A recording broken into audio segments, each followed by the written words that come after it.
Assalamualaikum warahmatullahi wabarakatuh.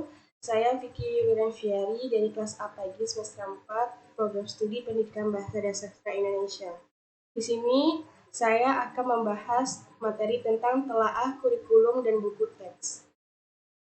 Dalam video kali ini ada 5 materi yang kita akan bahas. Yang pertama adalah hakikat kurikulum dan buku teks. Kedua, perkembangan kurikulum tahun 50-an sampai 1994. 3. Kurikulum KTSP dan K13. 4. Buku teks. Yang kelima adalah analisis buku teks. Masuk ke materi yang pertama adalah hakikat kurikulum.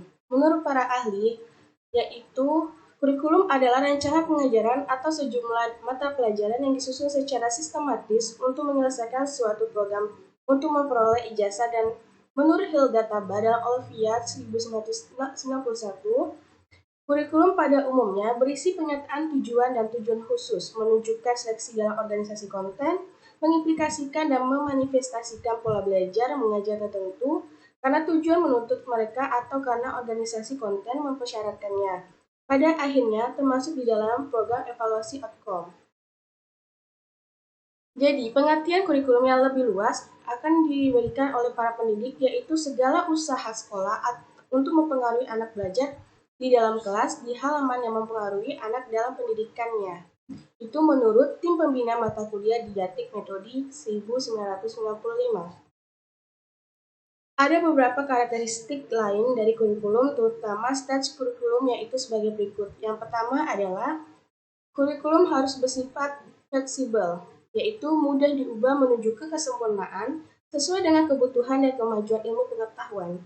Yang kedua adalah kurikulum ada deskripsi atau uraian tentang rencana atau program yang akan dilaksanakan. Ketiga, kurikulum biasanya berisi tentang bermacam-macam bidang studi. 4. Kurikulum dapat diperuntukkan bagi seorang pelajar saja atau disusun bagi suatu kelompok yang besar. Kelima, kurikulum selalu berhubungan dengan atau merupakan program dari suatu lembaga pendidikan. Fungsi kurikulum yang pertama adalah fungsi penyesuaian atau the adaptive function, yaitu kurikulum harus mampu mengarahkan siswa agar mampu menyesuaikan dirinya dengan lingkungan fisik maupun lingkungan sosial. Yang kedua adalah fungsi integrasi atau the integration function.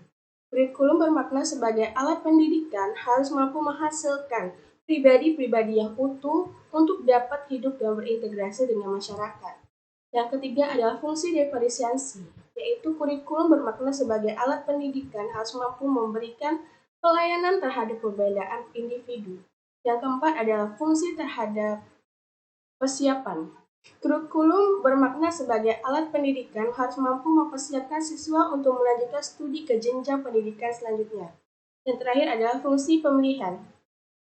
Kurikulum bermakna sebagai alat pendidikan harus mampu memberi kesempatan kepada siswa untuk memilih program belajar yang sesuai dengan kemampuan dan minatnya. Yang keenam adalah fungsi diagnostik. Kurikulum bermakna sebagai alat pendidikan harus mampu dan mengarahkan fungsi untuk dapat memahami dan menerima kekuatan, potensi, dan kelemahan yang dimilikinya. Fungsi kurikulum dalam rangka pencapaian tujuan pendidikan kurikulum pada suatu sekolah merupakan suatu alat atau usaha mencapai tujuan-tujuan pendidikan yang diinginkan sekolah tertentu yang dianggap cukup tepat dan krusial untuk dicapai. Masuk ke materi kedua adalah perkembangan kurikulum 50-an sampai 1994. 1952 merupakan kurikulum pertama yang memiliki dasar hukum operasional.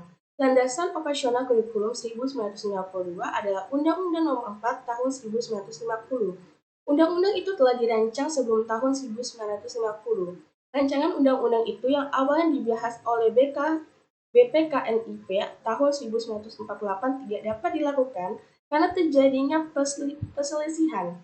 Baru pada tanggal 29 Oktober 1949, rancangan undang-undang itu diterima oleh BPKNIP dan disahkan oleh pemerintah RI pada tanggal 2 April 1950.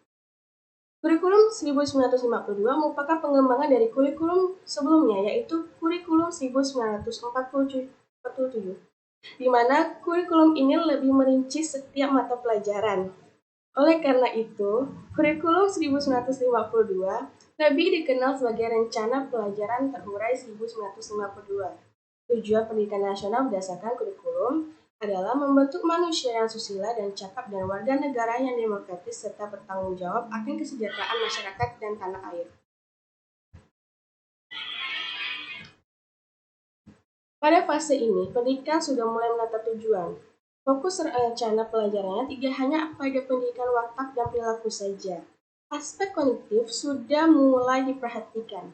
Selain itu, pengembangannya juga sudah mulai meluas atau pada saat itu disebut dengan pengembangan pancawardhana yang mana mencakup daya cipta, kasa, karsa, karya, dan moral.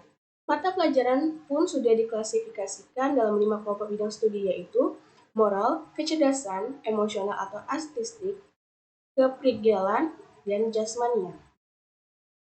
Masuk ke kurikulum 1968 merupakan perubahan struktur kurikulum pendidikan dan dari Pancawardhana menjadi pembinaan jiwa Pancasila, pengetahuan dasar, dan kecakapan khusus. Isi pendidikan diarahkan pada kegiatan mempertinggi kecerdasan dan keterampilan, serta mengembangkan fisik yang sehat dan kuat. Kelahiran kurikulum 1968 ini bersifat politis, yaitu mengganti rencana pendidikan 64 dan dicitrakan sebagai produk Orde Lama.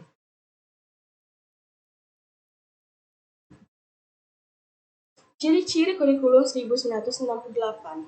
Yang pertama ada sifat kurikulum sebagai penghubung.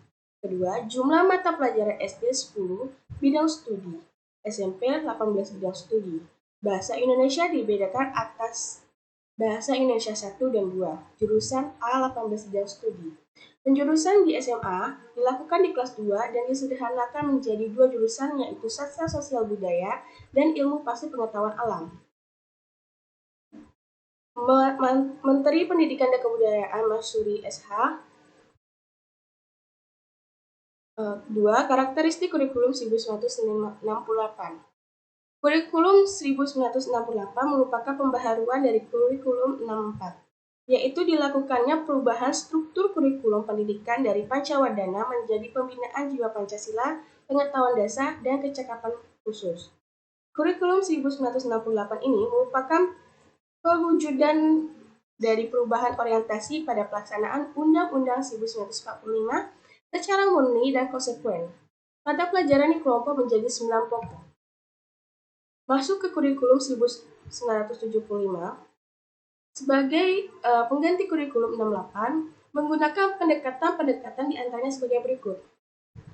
Berorientasi pada tujuan mengandung pendekatan integratif dalam arti bahwa setiap pelajaran memiliki arti dan peranan yang menunjuk kepada tercapainya tujuan-tujuan yang lebih integratif, menekankan kepada efisiensi dan efektivitas dalam hal daya dan waktu. Kurikulum 75 menekankan pada tujuan agar pendidikan lebih efisien dan efektif. Yang melatar belakangi adalah pengaruh proses di bidang manajemen, yaitu MBO, Manajemen by Objective, yang terkenal saat itu kata Dr. Andes Mujito, Direktur Pembinaan TK dan SD Diknas. Masuk ke kurikulum 84, mengusung proses skill approach. Meski mengutamakan pendekatan proses, tapi faktor tujuan tetap penting. Kurikulum ini juga sering disebut kurikulum 75 yang disempurnakan. Posisi siswa ditempatkan sebagai subjek belajar. Dari mengamati sesuatu, mengelompokkan, mendiskusikan, hingga melaporkan. Model ini disebut cara belajar siswa aktif atau CBSA atau Student Active Learning. Tokoh penting di balik lahirnya kurikulum 84 ini adalah Profesor Dr. Kony R. Semiawan, Kepala Pusat Kurikulum Dinas Periode 80-86 yang juga Rektor IKIP Jakarta sekarang Universitas Negeri Jakarta periode 84-92. Kurikulum ini merupakan pengembangan dari kurikulum sebelumnya dengan dasar kurikulum 84 pada kurikulum 94. Munculnya istilah CBSA atau cara belajar siswa aktif. Kegiatan belajar cenderung di dalam kelas, mengejar target materi yang harus dikuasai, berorientasi kognitif, yang dilaksanakan sesuai dengan Undang-Undang Nomor 2 Tahun 89 tentang Sistem Pendidikan Nasional. Perbedaannya adalah kurikulum 94 ini menekankan unsur atau asas kebermaknaan secara CBSA